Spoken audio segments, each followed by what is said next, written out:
Terima kasih. Shalom semua. Aduh, senang bisa baku dapat ulang ini. Shalom. Hari ini Shalom, Pastor Rene. ada Pak Arthur Kaunak ini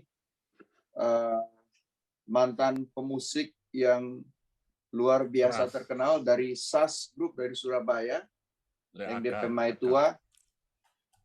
Kalau saya pernah mendengar tuh Pak Arthur Kaunak dan Ibu kesaksian luar biasa.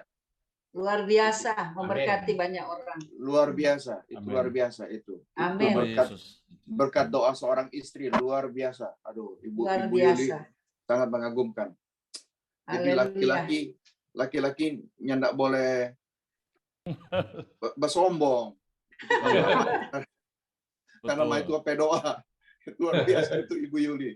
Aduh, jadi kalau mau undang pada orang, boleh nanti kita kasih dompet nomor. Mar ada komisi, no? Komisi 80. Amin. Ya, itu Pak Arthur Kaunak. Hari ini kita juga dapat kesempatan mau dengar Pak Teni Landena ini. Pak Teni Landena ini tapi lama sekali orang. Tahun berapa Pak Teni? Tahun berapa Pak Teni? Kita ketemu tahun berapa Pak Teni? Tahun 8 tahun berapa ya? 99. Waduh, lama sekali. 99 di Lipo Cikarang. Jadi orang satu gereja waktu itu di GKPB. Pak Pendeta Teni ini dikenal sebagai pengkhotbah cilik dari Surabaya waktu itu.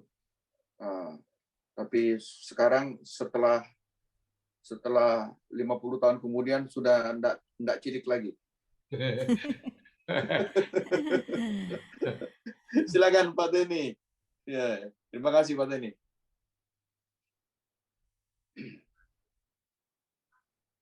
Pak Teni belum ada suara. Selamat malam teman-teman semua, para pendeta yang luar biasa. Ini mungkin bukan di Manado saja ya, di berbagai tempat di Indonesia ya. Ya. Karena Pak Rene undang saya untuk berkhotbah di Persekutuan Pendeta-Pendeta Manado. Tadi sudah saya ganti KTP saya jadi orang Manado. Saya sering dulu waktu masih tinggal di Indonesia sering ke Manado. Paling tidak ada 2 tempat yang sulit untuk melayani. Kami merintis jemaat dan 2 tempat yang sulit itu Medan dan Manado. Jadi tes pelayanan seorang hamba Tuhan itu di situ katanya. Karena memang waktu kami melayani di Medan dan di Manado ada banyak masalah, ada banyak yang muncul. Tapi jadi saya sudah rindu sekali dengar bahasa Manado ini, aksen Manado. Jadi hari ini hati saya terhibur sehingga saya rasa umur saya lebih muda 1 hari. Iya, apalagi sama-sama dengan Pak Rene. Beliau ini wajahnya cuman seperti sangat serius, tetapi beliau ini kalau dekat-dekat dengan kita itu suka, banyak guyonnya. Sehingga sampai saat ini untuk mendengar beliau bicara, saya harus doa tanya Tuhan, ini yang sungguhan atau yang guyon? Jadi, tapi beliau luar biasa sekali, penggerak banyak pendeta, hamba-hamba Tuhan, dan mungkin beliau juga sudah cerita kita ada doa secara rutin setiap minggu itu ada 2 kali, hari Selasa dan hari Kamis. Oke, terima kasih buat kesempatan yang diberikan kepada saya untuk sharing. Saya selalu bilang begini, kalau berkhotbah di tempat pendeta, di hamba-hamba Tuhan, saya tidak mau khotbah karena saya sedang berhadapan dengan pengkhotbah-pengkhotbah semua. Jadi saya lebih suka untuk share sebuah kehidupan sebagai hamba Tuhan. Artinya bisa juga saya share tentang bagaimana Tuhan memberikan kepada saya keberhasilan-keberhasilan, tetapi juga bagaimana banyak kelemahan-kelemahan yang dihadapi, struggle yang dihadapi, dan itu baik sekali. Banyak kali orang ketika mengikuti seminar, mereka cuma mengikuti seminar hamba Tuhan tuh. Mereka seringkali cuma mengikuti seminar di mana orang bilang bagaimana caranya menjadi pendeta besar misalnya, atau bagaimana memimpin gereja yang sukses. Dan semuanya bicara tentang sukses. Jarang kita mengikuti sebuah seminar di mana kita mendengar bagaimana orang mengalami kegagalan supaya kita tidak lagi menghindar, kita tidak lagi terjebak dalam kegagalan itu. Jarang sekali. Nah, kami ada persekutuan, kami ada kegiatan Indonesian Pastor Leader Summit. Ide dari Indonesian Pastor Leader Summit ini salah satunya adalah bukan saja belajar dari kemenangan atau keberhasilan seseorang, tapi kami juga ingin belajar dari kegagalan-kegagalan seseorang. Sama seperti Thomas Alva Edison, keberhasilan dia bukan karena cuman berorientasi kepada pencapaian-pencapaian yang luar biasa, tetapi dia bisa mencapai hasil yang maksimal oleh karena dia belajar dari kegagalan. Kalau tidak salah ketika mengadakan uji coba, menemukan listrik, bola listrik dan sebagainya, pada waktu itu pengikutnya itu atau pegawai-pegawainya sudah bosan begitu, artinya sudah putus asa. Mereka bilang kepada Thomas Alva Edison, kita sudah gagal, sebaiknya kita berhenti saja dari proyek-proyek ini. Karena kalau tidak salah ada 1000 atau 3000 kali kegagalan. Jadi mereka bilang kepada Thomas, supaya lebih baik kita berhenti saja. Ini pekerjaan yang sia-sia, ini proyek yang sia-sia, pasti kita akan gagal saja. Thomas Alva Edison dengan tegas dia bicara, dia bertanya, kita gagal? Dia bilang, kita tidak gagal. Kita justru berhasil.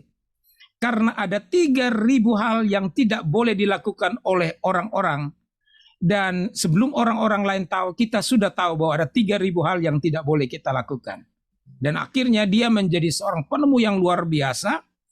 Pak Rene sebenarnya tinggal dekat, kami juga tinggal dekat dengan dengan daerah di New Jersey. Itu ada sebuah museum Thomas Alva Edison. Dia salah satu orang yang punya penemuan yang luar biasa, paling banyak di Amerika ini. Saya ke sana, saya melihat penemuannya termasuk film dan sebagainya itu dari Thomas Alva Edison ya, bagaimana kita melihat gambar bergerak.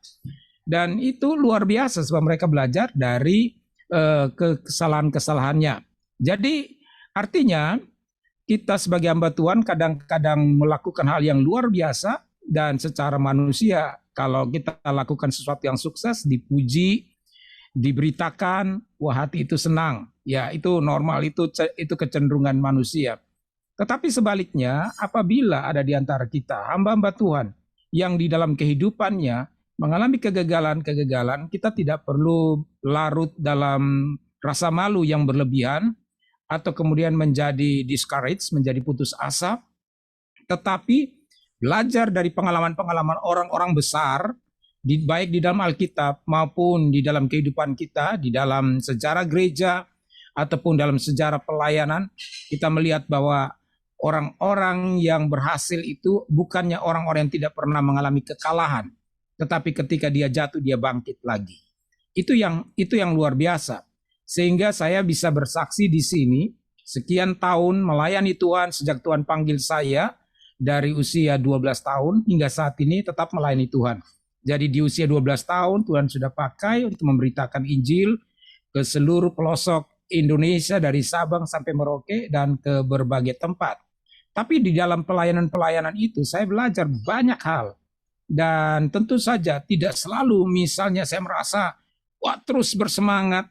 Kadang-kadang kita juga harus menyembunyikan rasa sedih kita, struggle kita di balik semuanya. Ya tentunya ya, di sini adalah persekutuan pendeta-pendeta, sangat baik sekali kalau kita bisa saling curhat atau saling membagikan pengalaman-pengalaman kita, baik keberhasilan, lebih dari itu kelemahan-kelemahan dan kekalahan kita. Sebab kalau kita menempatkan diri kita sebagai seorang yang tidak pernah gagal, tidak pernah sedih, tidak pernah mengalami struggle, ini akan sangat berbahaya sekali. Sebab jika kita mengambil keputusan untuk hidup sendirian, secara fisik barangkali kita bisa gather together seperti hari ini, tetapi pada waktu kita mengalami problem atau kita mengalami sebuah tindakan yang barangkali bagi kita itu sangat memalukan dan kita takut itu akan diketahui oleh orang sehingga mengganggu ego kita atau mengganggu reputasi kita.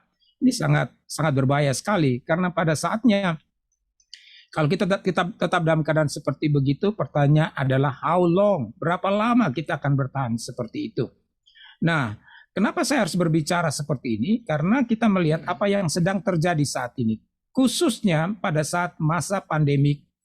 Sebenarnya ada banyak hamba-hamba Tuhan yang burn out, ada banyak hamba-hamba Tuhan yang putus asa, dan mereka mulai berpikir untuk meninggalkan pelayanan mereka. Dan juga di Amerika ini banyak hamba-hamba Tuhan itu bukan dari gereja kecil. Beberapa waktu yang lalu atau beberapa bulan yang lalu, seorang hamba Tuhan dan juga dari gereja besar di Amerika mengambil keputusan untuk bunuh diri. Dan di Amerika ini sudah banyak hamba-hamba Tuhan besar yang mengambil keputusan bunuh diri, yang melakukan bunuh diri. Saya berpikir, kenapa hal itu terjadi? Bukankah mereka punya gereja besar yang bisa dibanggakan? Gereja besar menulis satu buku sudah cukup untuk bisa menghidupi dirinya. Seperti misalnya Rick Warren yang menulis buku dan buku itu sukses luar biasa. Sehingga setelah buku itu menjadi bestseller, dia berkata, saya tidak lagi perlu digaji oleh gereja, dan dia menolak semua gaji yang diberikan oleh gereja karena dia bilang saya sudah cukup, saya hidup dari buku yang saya tulis. Dan dia adalah salah satu hamba Tuhan yang saya lihat man of integrity, seorang hamba Tuhan yang punya integritas selain Pastor Billy Graham, selain penginjil Billy Graham. Secara jelas dengan kasat mata hasil dari tindakan perbuatan mereka itu kehidupan berintegritas. Itu dua hamba Tuhan. Pasti banyak, tapi saya baru lihat dua ini. Nah, di sini kita melihat bahwa ada banyak, padahal sebenarnya kita melihat apa yang dialami oleh Pastor Rick Warren. Dia juga mengalami sebuah tekanan yang luar biasa ketika anaknya yang bipolar kemudian bunuh diri. Bukankah itu sebuah sebuah peristiwa yang sangat memukul dia? So, dia pendeta besar. Dia memberikan motivasi, encouragement kepada banyak orang. Tapi sekarang dia sendiri mengalami situasi yang dia tidak bisa handle di dalam keluarganya, anaknya bunuh diri. Tentu pada saat itu kalau istilahnya orang bisa linglung di dalam pelayanan. What should I do? Aku harus buat apa sekarang? Apakah aku harus khotbah dengan confident? Apakah harus aku melayani dengan sungguh-sungguh lagi? Apakah saya mempunyai confident ketika berdiri di depan jemaat? Lalu apa yang akan saya berikan? Apa yang harus saya sampaikan kepada jemaat? Bahwa saya sedang menghadapi sebuah pergumulan besar, dan itu tentu sesuatu yang sangat memalukan. Di Indonesia kita masih menganggap bahwa peristiwa bunuh diri itu sesuatu yang memalukan atau bisa kita bully atau kita bisa tertawakan. Dan ini terjadi di dalam kehidupan seorang hamba Tuhan besar yang adalah bestseller dan dikenal secara global di seluruh dunia. Dan sekarang dia harus menghadapi situasi seperti itu. Tetapi hal yang luar biasa, Pastor Rick Warren harus dengan jujur dia mengatakan apa adanya.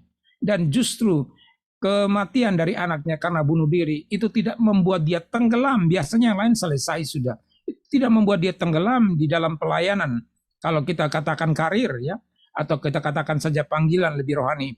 Tetapi dia tetap berjaya, bahkan dia terus memberikan khotbah-khotbah yang sangat produktif dan menjadi berkat buat banyak orang. Sampai saat ini Rick Warren dalam situasi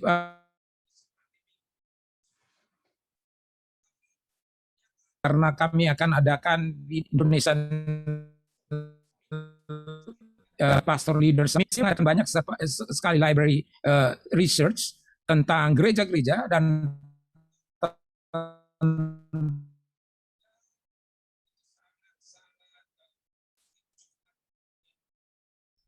pukulan-pukulan yang luar biasa. Karena sebuah survei yang sudah dilakukan di Amerika ini di masa pandemik ini, dilakukan survei bahwa hanya 37% dari orang-orang yang tadinya beribadah secara online yang kembali ke gereja. 37%. Berarti ada 63% yang tidak lagi beribadah secara onsite atau langsung secara fisik di dalam gedung. Nah, saudara bayangkan 37% saja yang kembali. Itu sangat memukul secara mental. Kita lihat, wah gereja yang gedungnya besar, sekarang barangkali hanya sekarang begitu sedikit, tidak sampai setengah dari gedung itu.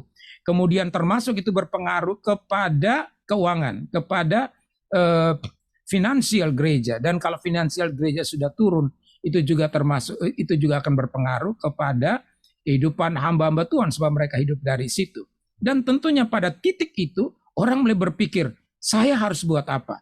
Apakah saya harus tetap berada di jalur pendeta secara full time, atau saya harus mencari tugas pekerjaan-pekerjaan yang lain untuk mensupport, sebab punya anak, punya istri, anak-anak perlu sekolah, kita perlu duit yang perlu untuk hidup.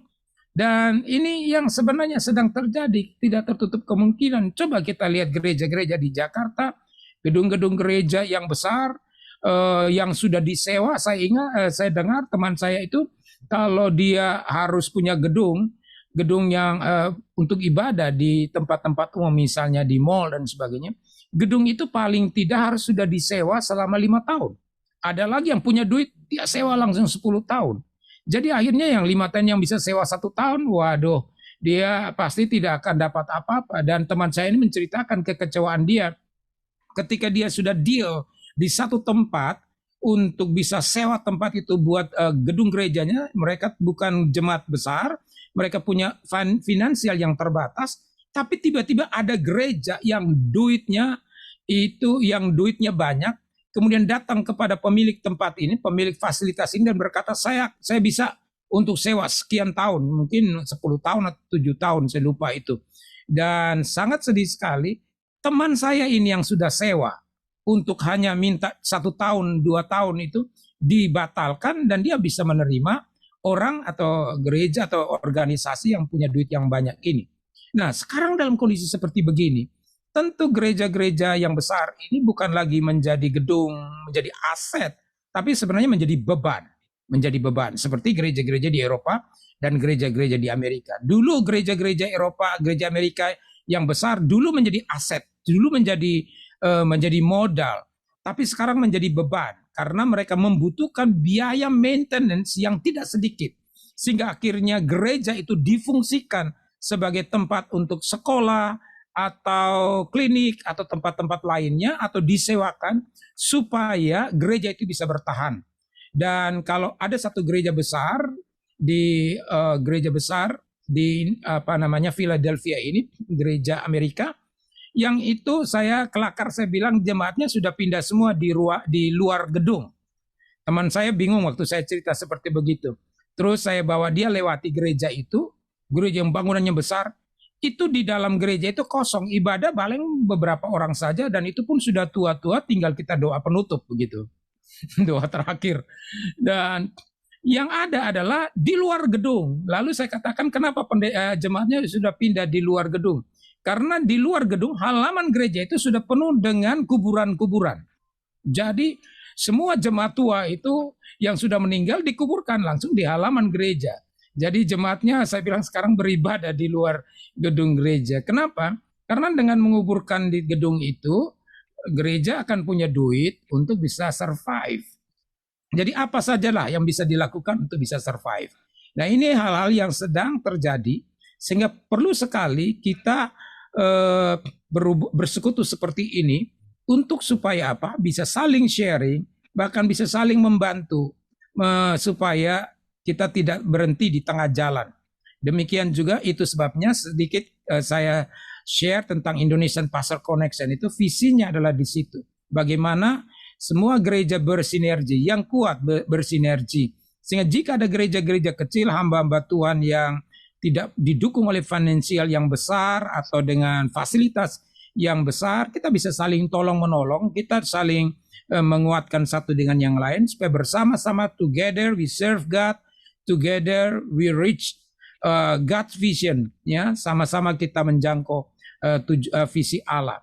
Jadi itu sebabnya saya setuju sekali kalau kita tidak hanya belajar dari keberhasilan. Nah, di dalam pertemuan ini, di dalam pertemuan-pertemuan hamba-hamba Tuhan itu, semua orang boleh menceritakan kelemahan-kelemahan, kekurangan-kekurangannya, tanpa harus merasa nanti egonya terganggu, dan kemudian kita saling mendoakan. Saya baru saja harus sedang dalam 1 minggu atau 2 minggu ini sedang berusaha untuk menolong. Ada hamba Tuhan dan itu sebenarnya masuk juga di dalam grup hamba-hamba Tuhan, tapi kemudian tiba-tiba left, dan ketika left grup saya bertanya ada apa dengan dia. Lalu kemudian saya cari informasi, tiba-tiba 3 hari yang lalu saudara dari dia telepon saya, dan saudaranya tinggal di Amerika, sedangkan hamba Tuhan tinggal di Indonesia. Telepon saya dan memberitahukan peristiwa-peristiwa yang sedang terjadi. Ternyata ceritanya hamba Tuhan ini berada bersama teman-teman yang lain, kemudian dia digerebek. Mereka ini digerebek, lalu waktu digerebek ditemukan obat-obat terlarang, ada sabu-sabu di situ, ada narkotik di situ di dalam tasnya. Dan sebelumnya dia deny, dia bilang oh ini saya dijebak. Tapi tentunya saya mengerti sebab teman-teman saya itu juga banyak bekerja di bagian narkotik. Memang ada orang yang dijebak, tapi kalau jebakan itu misalnya mobil ditahan, kemudian di bagasi ditemukan narkotik, ya itu bisa dijebak. Tapi kalau ditemukan narkotik itu di dalam tas, itu tentunya tidak mungkin dijebak. Bagaimana mereka bisa menjebak tas yang selalu kita pegang, tahu-tahu katanya narkotik itu ada di dalam tas dan katanya dia dijebak. Lalu kemudian tentunya saya bilang tes urin saja, dan ternyata saya dengar tes urin positif sabu-sabu. Ini pendeta yang sudah melayani berbagai tempat. Nah kemudian akhirnya ini merupakan kesempatan dapat duit. Ya namanya juga polisi ya, tetap saja pengen cepat dapat duit. Lalu ditekan, kamu kalau tidak bayar sekian ratus juta, kami akan datangkan para wartawan dan sebagainya, dan ini akan membuat malu. Nanti ada heading, ada topik besar di surat kabar atau di media sosial, pendeta A ditangkap karena sedang pesta sabu-sabu. Saudara-saudara, Bapak Ibu, hamba-hamba Tuhan yang saya kasih, ini realita dari kehidupan kita yang ada, suka tidak suka, mau tidak mau, inilah kenyataan. Malu tidak malu, inilah kenyataan. Terima tidak terima, inilah kenyataan. Kita sehari-hari ini saya melihat begitu banyak orang hidup dalam camouflage, hidup di dalam kepura-puraan, tidak tampil apa adanya, dan pandai sekali untuk menyembunyikan keadaan dirinya atau hal-hal yang kurang. Tapi mestinya hari-hari ini kita perlu sekali membuka hidup kita, membuka diri kita, dan usahakan supaya kita tidak hidup di dalam hal-hal yang mendukakan hati Tuhan. Baik saudara, Bapak Ibu, di dalam 1 Petrus pasal 1 ayat 14 sampai 16 tidak usah dibuka, saya baca saja, percaya bahwa saya tidak baca kitab yang lain, tapi saya sedang baca Alkitab. Ada 2 ayat saja yang saya mau bilang. Nah hari ini saya ingin share tentang how to make a right choice, right decision. Bagaimana membuat keputusan yang tepat, keputusan yang benar. Karena apa? Karena hidup ini dibangun dari keputusan. Kita jadi hari ini hasil dari keputusan yang kita ambil di masa-masa yang lalu. Dan keputusan yang kita ambil saat ini akan menentukan jadi apa kita di masa depan. Dan hancur hidupnya kita itu sangat ditentukan oleh keputusan. Keputusan itu juga menentukan arah. Dan sikap dari keputusan itu menentukan tujuan. Jadi saya selalu berkata begini, menentukan arah.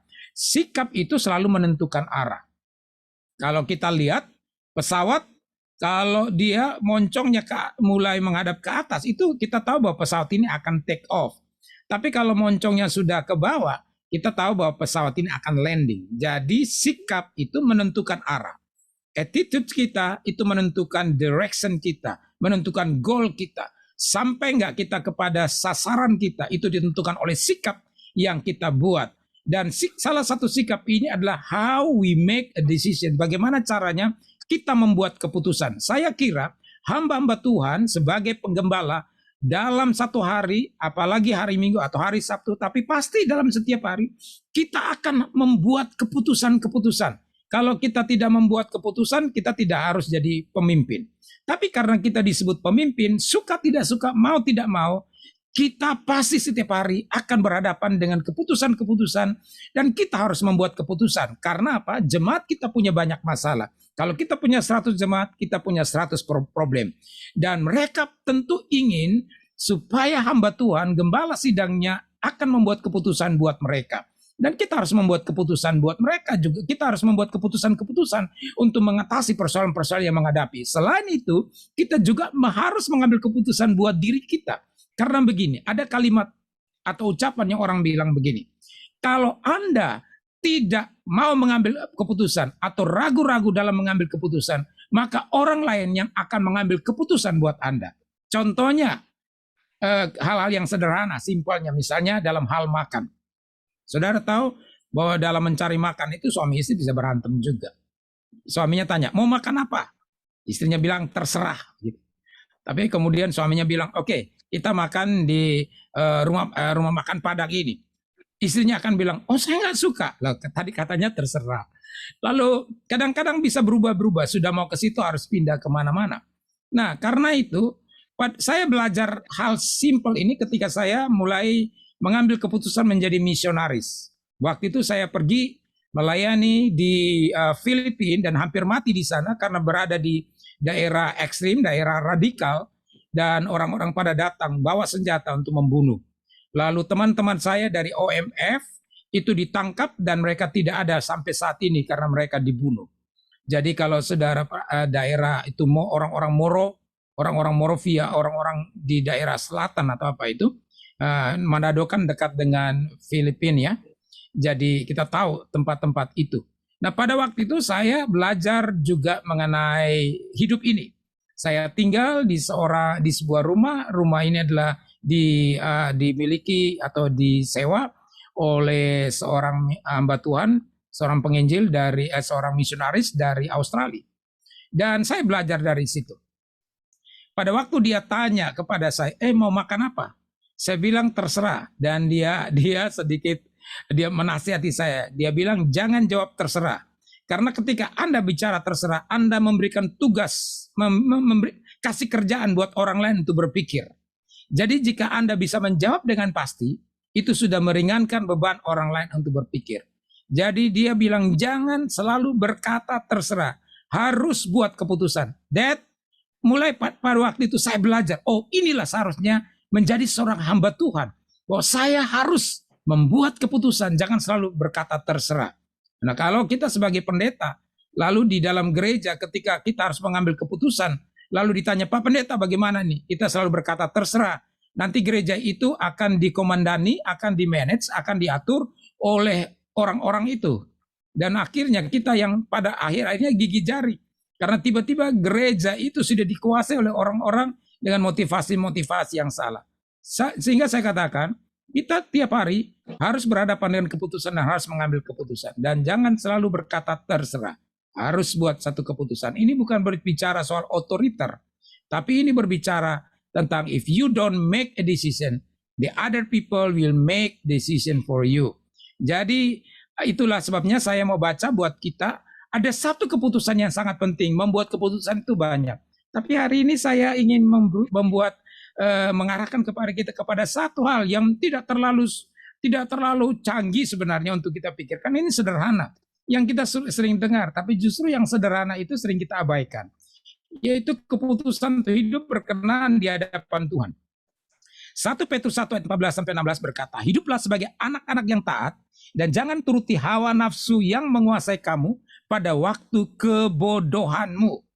Jangan menuruti hawa nafsu yang menguasai kamu pada waktu kebodohanmu. Tetapi hendaklah kamu menjadi kudus di dalam seluruh hidupmu, sama seperti Dia yang kudus, yang telah memanggil kamu. Sebab ada tertulis, kuduslah kamu, sebab aku kudus. Jadi dalam ayat ini kita bisa melihat tujuan Allah memanggil kita. Tetapi ada satu kata yang memang kurang enak kalau kita dengar, siapa yang mau disebut bodoh. Tapi Alkitab itu saya suka karena gamblang sekali. Alkitab itu selalu bicara hal yang langsung.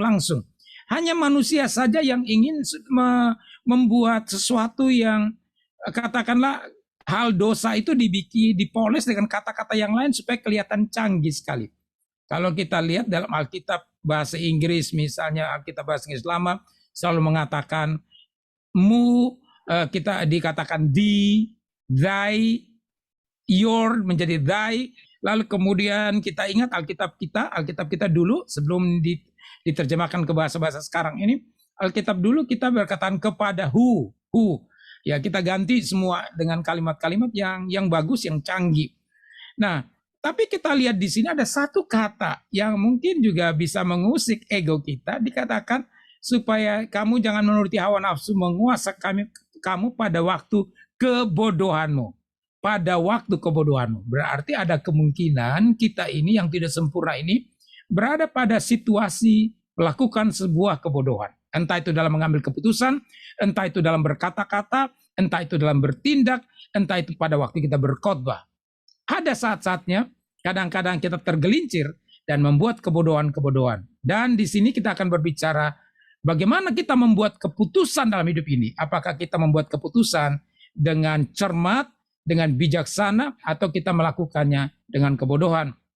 Nah, biasanya keputusan dengan kebodohan itu, keputusan yang bodoh itu kita ambil karena mengikuti emosi kita, kejengkelan kita.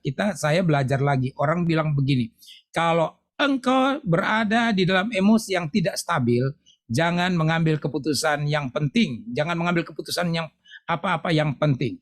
Kalau sudah tenang dulu, stabil dulu. Biasanya orang marah itu suka mengambil keputusan-keputusan yang salah. Misalnya, oke, kita pisah saja, kita cerai saja, atau apa, kita gereja ini bubar saja dan sebagainya. Karena emosi. Nanti sudah selesai itu tenang-tenang baru kita pikir bodoh sekali keputusan saya itu. Nah, saya lanjutkan di sini ayat yang kedua, 2 ayat saja. 2 Korintus 5 ayat 15.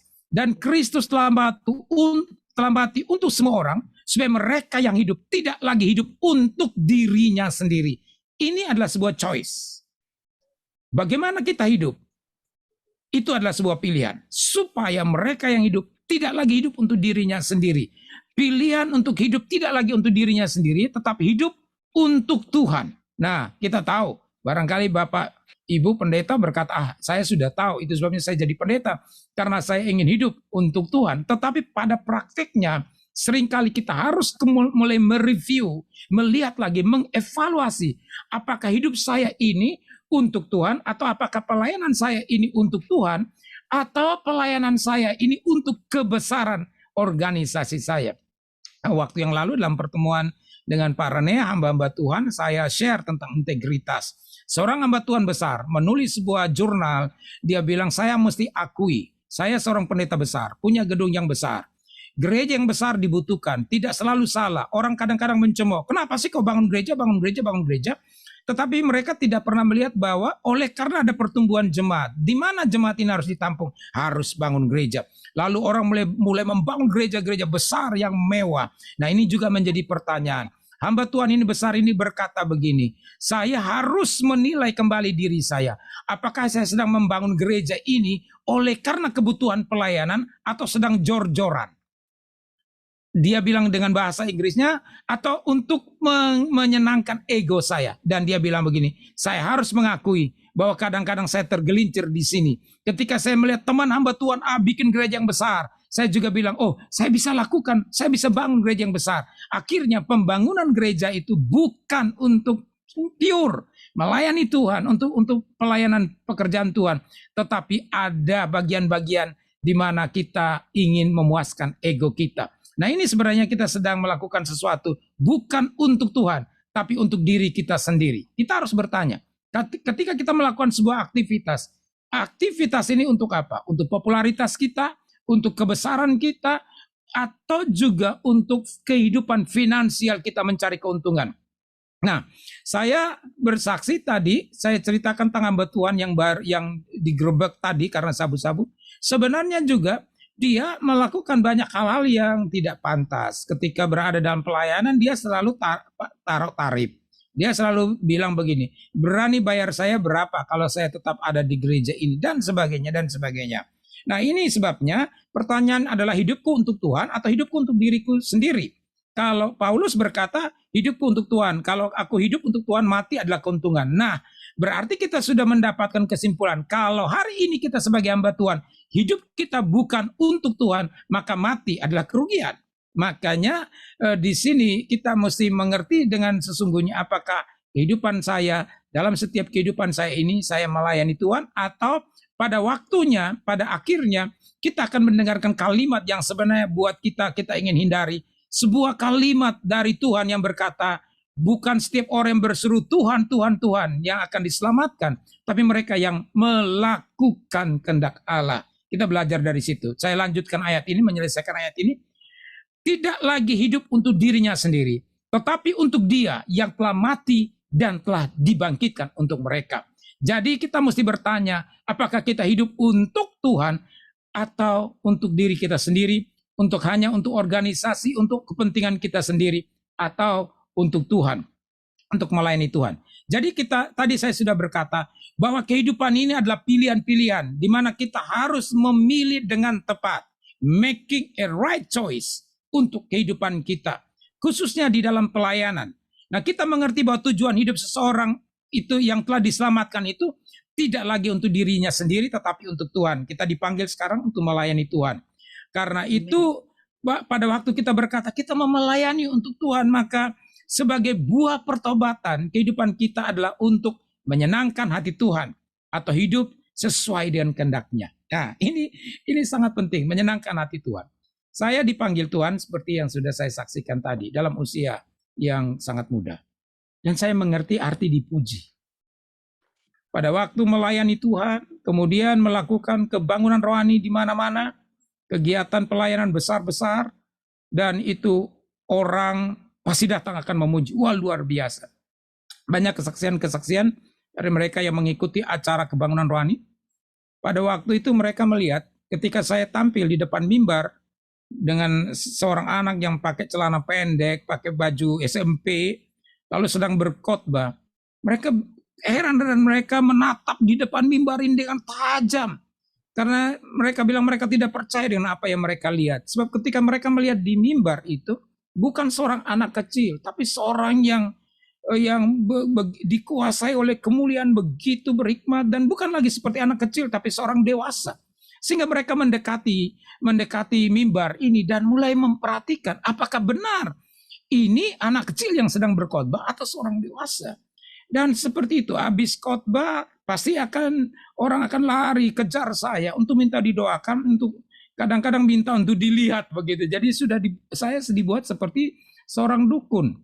Dan selesai pelayanan, apalagi di tempat saya, di kota saya, itu hampir setiap orang datang berduyun-duyun, datang untuk minta didoakan dari segala sakit penyakit. Dan anehnya bukan itu saja, ada orang yang emasnya hilang pun datang untuk minta didoakan, minta saya lihat begitu. Jadi saudara, ini menakutkan buat saya. Menakutkan buat saya. Sehingga sudah seperti dukun, pada waktu itu kan saya baru bertobat. Saya tidak mengerti banyak tentang firman Tuhan, saya belum tahu banyak. Dan kalau itu terjadi, maka itu bisa menghancurkan juga mental saya, menghancurkan karakter saya. Makanya pada usia yang muda itu bukan saya sendiri yang dipakai Tuhan. Ada juga yang dipakai Tuhan usia 4 tahun, ada juga umur 9 tahun, 10 tahun. Saya ingat waktu itu kami khotbah di KKR di Surabaya itu semuanya anak-anak kecil. 2 teman saya itu David dan Ripka dari Manado, kemudian saya. Dan mereka lebih muda dari saya, umur 9 dan 10 tahun waktu itu. Waktu itu saya sudah umur 13 tahun KKR di Manado. Dan saudara-saudaraku, yang di situ saya mulai sangat berhati-hati dan saya mengucap syukur kepada Tuhan. Kalau sampai saat ini Tuhan masih tetap membuat saya berada di ladang pelayanannya untuk menyembah Dia, untuk melayani Dia, untuk berkhotbah. Karena itu adalah juga merupakan keputusan yang saya buat. Pada waktu saya mulai berkunjung ke Jakarta, beberapa puluh tahun yang lalu, dari Surabaya, kemudian akhirnya saya pindah ke Jakarta. Nah, pada waktu sebelum pindah ke Jakarta, saya datang beberapa kali di Jakarta sebelum saya menetap di Jakarta. Lalu saya ditelepon oleh hamba Tuhan. Itu hamba-hamba Tuhan besar, saudara-saudaraku. Mereka telepon, ajak saya, kami pergi ke Senayan situ. Lalu ada satu restoran di situ, dia traktir saya. Lalu dia ngobrol-ngobrol semua. Dia bilang, hey, Dia bilang, Teni, Anda itu ingat gak waktu di Surabaya? Anda sudah berkhotbah, saya belum apa-apa, saya itu cuma hanya pengurus, cuma atur-atur pelayanan saja di situ. Lalu dia bilang, seharusnya Anda itu tidak seperti ini, Anda harus melakukan sesuatu yang lain. Lalu kemudian dia bilang begini, dia bilang, saya sudah pindah ke Jakarta. Saya mau kasih tahu kepada kamu tentang dunia persilatan di hamba Tuhan di Jakarta. Waduh. Lalu di situ dia mulai menceritakan, dan saya sudah tidak sejahtera karena dia ceritakan di situ ada bagaimana membangun diri kita, bagaimana membangun kerajaan kita, membangun citra dengan cara-cara yang dia sampaikan. Dia suruh bergabung, bahkan ada tawaran-tawaran yang luar biasa. Tapi di situ saya sadar ini sesuatu yang tidak benar. Doa saya di dalam pelayanan, saya bilang, Tuhan, jadikan saya menjadi seorang hamba Tuhan yang berkenan, yang menyenangkan hati Tuhan. Dan itu selalu saya ucapkan berkali-kali supaya saya tidak lupa. Hingga saat ini saya selalu berkata, Tuhan, sudahkah hidup saya berkenan di hadapan Tuhan. Jadi saudara, saya tahu waktu pindah di Jakarta, untuk membuat menjadi seorang pendeta hebat, terkenal dan besar, itu sangat mudah sekali. Dengan semua apa yang kita punya. Tetapi saya mulai khawatir, saya mulai ketakutan, saya mulai mengerti arti dipuji, saya mulai mengerti bagaimana saya dikejar-kejar oleh orang untuk minta didoakan, minta dilihat ini, dilihat itu, dan sebagainya. Saya ingat ketika usia hampir 13 tahun itu di Jakarta, khotbah selama 2 minggu, ada orang yang mencatat selama 2 minggu itu khotbah saya 58 kali. Orang ini kemana saja dia ikut saya. 58 kali berarti dalam satu hari itu berapa kali khotbah, dan dia bilang dalam khotbah itu tidak ada satu khotbah yang sama, semuanya berbeda. Dan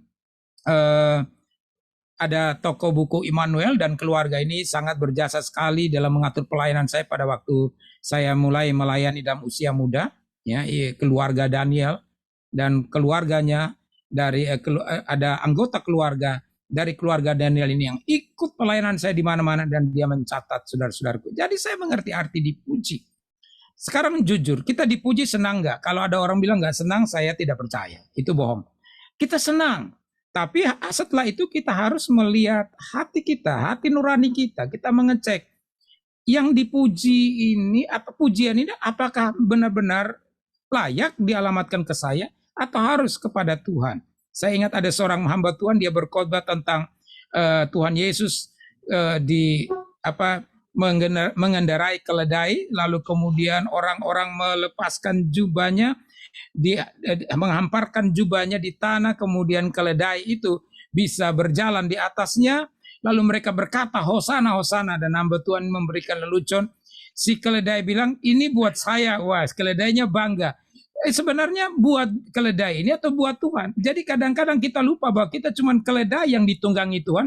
Kita pikir ketika Tuhan orang bilang Hosana, Hosana, dan jubahnya ditaruh di hamparan di bawah tanah, di tanah, kita pikir buat kita. Nah, ini yang perlu kita jaga baik-baik, hamba-hamba Tuhan, bahwa pujian itu apakah buat saya atau buat yang mengendarai, yang memakai, yaitu Tuhan yang sedang mengendarai keledai muda.